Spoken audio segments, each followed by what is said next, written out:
স্থানীয় সময় মঙ্গলবার স্লোগানে মুখরিত হয়ে ওঠে ইরানের রাজধানী তেহরানের ইনকলাব স্কোয়ার। এ সময় দেশটির সশস্ত্র বাহিনীর প্রতি সমর্থন জানান বাসিন্দারা। বলেন, যুক্তরাষ্ট্রের প্রেসিডেন্ট ডোনাল্ড ট্রাম্পের চাপের মুখে ইরান ও ইসরায়েলের মধ্যে একটি নড়বড়ে যুদ্ধবিরতি কার্যকর হয়েছে। এতে মধ্যপ্রাচ্যের দুই চিরশত্রু দেশের মধ্যে ইতিহাসের সবচেয়ে বড় সামরিক সংঘাতের ইতি ঘটবে বলে আশা করা হচ্ছে। একই দিন যুদ্ধের অবসান ঘোষণা করেন ইরানের প্রেসিডেন্ট মাসুদ পেজেশকিয়ান। বলেন, মহান জাতির বীরত্বপূর্ণ প্রতিরোধের পর একটি ইতিহাস রচনা হয়েছে। এছাড়া ইসরায়েল যুদ্ধবিরতি মানলে ইরানও তা মেনে চলবে বলে জানান পেজেশকিয়ান। ইরানের সংবাদ মাধ্যম নূর নিউজকে একথা জানিয়ে তিনি বলেন, ইরান সংলাপের জন্য প্রস্তুত। তেহরান আলোচনার টেবিলে বসেই ইরানি জনগণের স্বার্থ রক্ষা করবে। পাশাপাশি আন্তর্জাতিক কাঠামোর ভিত্তিতে যুক্তরাষ্ট্রের সঙ্গে চলমান সমস্যার সমাধানে ইরান প্রস্তুত রয়েছে বলেও মন্তব্য করেন প্রেসিডেন্ট পেজেশকিয়ান। সৌদি যুবরাজ মোহাম্মদ বিন সালমানের সঙ্গে ফোন আলাপে এ মন্তব্য করেন তিনি।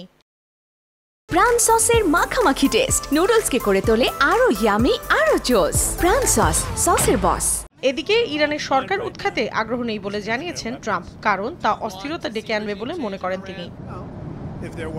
আমি চাই সবকিছু যত দ্রুত সম্ভব শান্ত হোক। রেজিম চেঞ্জ মানেই বিশৃঙ্খলা, আর আদর্শগতভাবে আমরা এতটা বিশৃঙ্খলা দেখতে চাই না।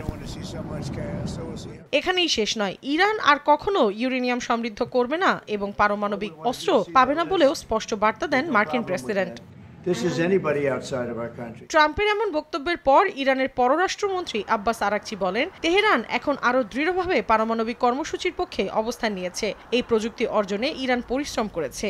বিজ্ঞানীরা বিশাল ত্যাগ স্বীকার করেছেন, এমনকি অনেকে প্রাণও দিয়েছেন। আরাকচি আরো বলেন, এই ইস্যু ঘিরেই তার দেশের মানুষের ওপর যুদ্ধ চাপিয়ে দেয়া হয়। ইরানের কেউই এই প্রযুক্তি ছাড়বে না বলে স্পষ্ট বার্তা দেন তিনি। এদিকে ইরানের বিরুদ্ধে ঐতিহাসিক বিজয় ঘোষণা করেছেন ইসরায়েলি প্রধানমন্ত্রী বিনিয়ামিন নেতানিয়াহু। এই বিজয় প্রজন্মের পর প্রজন্ম স্মরণীয় থাকবে বলেও মন্তব্য করেন তিনি। অন্যদিকে নিজেদের বিজয় দাবি করেছেন ইরানি কর্মকর্তারাও। তারা বলছেন, ইসরায়েল ও যুক্তরাষ্ট্র যুদ্ধবিরতির অনুরোধ করেছে। তাদের দাবি, ইরানের পারমাণবিক ও ক্ষেপণাস্ত্র কর্মসূচি ধ্বংস করার কোনো লক্ষ্যই প্রতিপক্ষ অর্জন করতে পারেনি। মৌসুমী সাথী, সময় সংবাদ।